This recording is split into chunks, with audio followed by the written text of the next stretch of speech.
Hello दोस्तों, हम जो है फर्स्ट है अकाउंट की वीडियो हमारी। तो इसमें हम अकाउंट का सेकंड चैप्टर पढ़ने वाले हैं जिसका नाम है बेसिक अकाउंटिंग टर्म्स।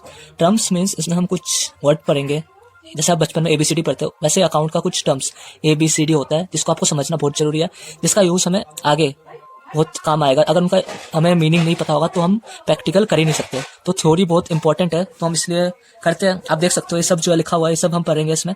यही सब जो है अकाउंटिंग टर्म्स है, बिजनेस ट्रांजेक्शन, अकाउंट, कैपिटल क्या होता है, ड्राइंग क्या होता है, तो हम इनको पढ़ते हैं। तो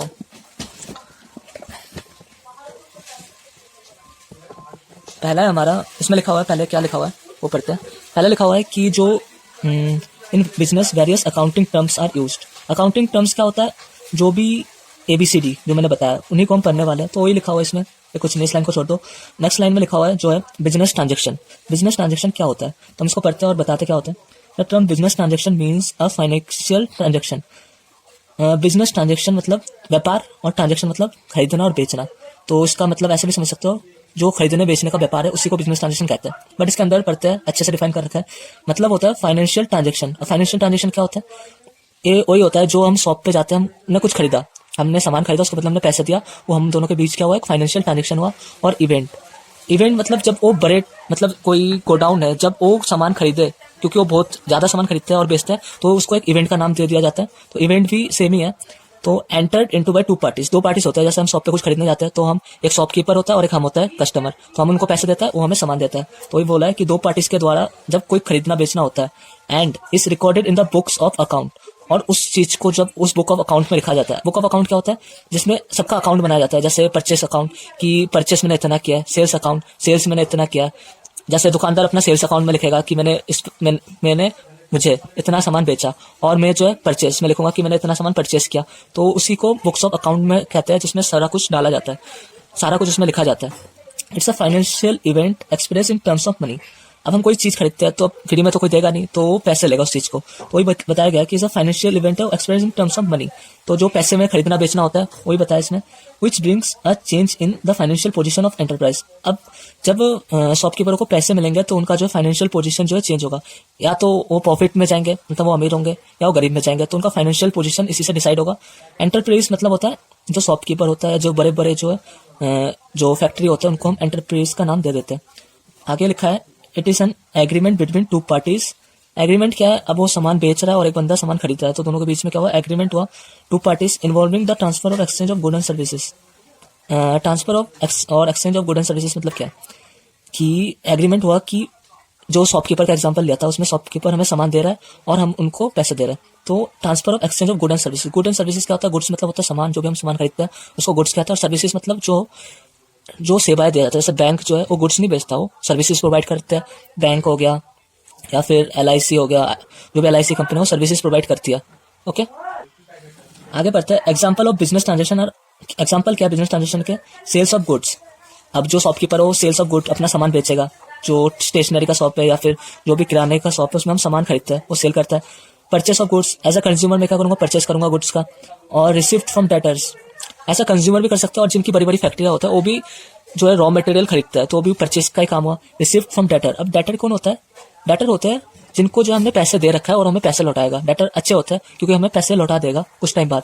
तो रिसिप्ट जो पैसे हमें डेटर से मिलेगा वो इसका एग्जांपल है। हमने 3 एग्जांपल पढ़ लिया। और चौथा है पेमेंट टू क्रेडिटर्स। क्रेडिटर्स बुरे होते हैं जिनको हमें पैसे देने होते हैं, मतलब जिनसे हमने लोन ले रखा है उनको हमें पैसे देने होते हैं। तो पेमेंट टू क्रेडिटर्स इसका एग्जांपल है। और है परचेस और sales of fix asset. Purchase करना या सेल करना फिक्स एसेट है। फिक्स एसेट्स क्या होता है, फिक्स एसेट होते हैं जो बड़ी बड़ी एसेट्स होते हैं जिनको हम बहुत लंबे समय तक चलाते हैं। कंपनी की बात करें तो बहुत लंबे समय तक चलाते हैं। फैक्ट्री की बात करें, जैसे फैक्ट्री में मशीन देखा होगा वो बहुत लंबे समय तक चलती है, तो फिक्स एसेट है। और लैंड जो होती है वो बहुत लंबे समय तक चलती है, तो फिक्स एसेट वही होते हैं। और इसमें अगला एग्जांपल है पेमेंट ऑफ इंटरेस्ट।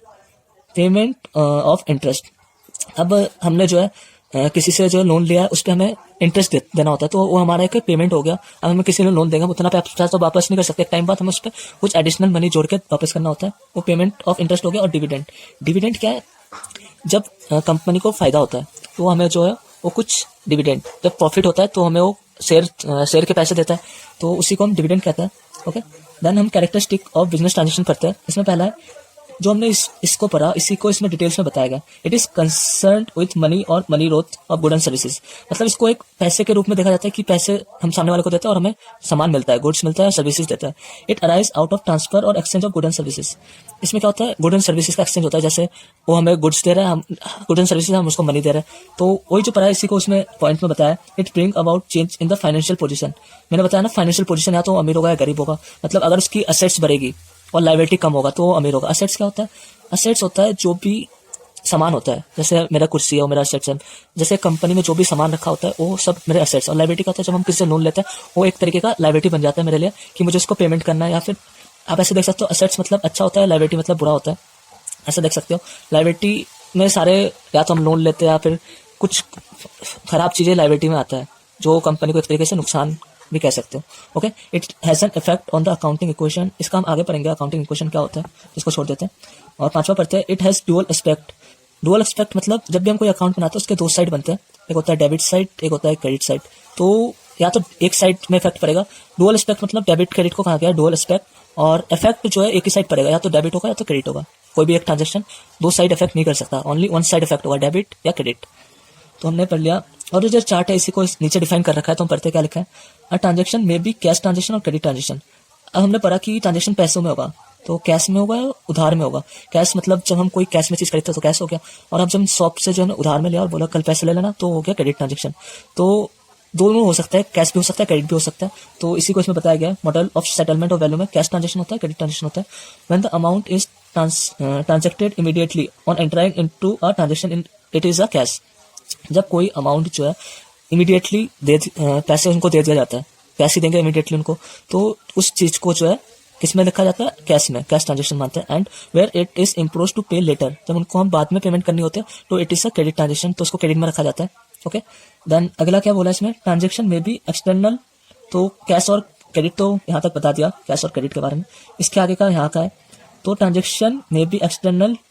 ट्रांजेक्शन जो होता है एक्सटर्नल हो सकता है, या तो हम बाहर वालों से खरीद रहे हैं तो ये जो है एक्सटर्नल हो गया, तो ये वाला हो गया एक्सटर्नल। मतलब जो ट्रांजेक्शन कर रहे हैं बाहर वालों के साथ कर रहे हैं, कि दुकानदार जो है बाहर वाले, जैसे हम कस्टमर है, जैसे हम बड़ी एग्जांपल लेते हैं फैक्ट्री की, तो बाहर वाले कौन हो गया, जो उसको सामान देते हैं, उनके साथ जो ट्रांजेक्शन होता है, या जो उनसे सामान ले जाता है, उनके साथ जो ट्रांजेक्शन होता है सेकेंडरी पार्टी होता है।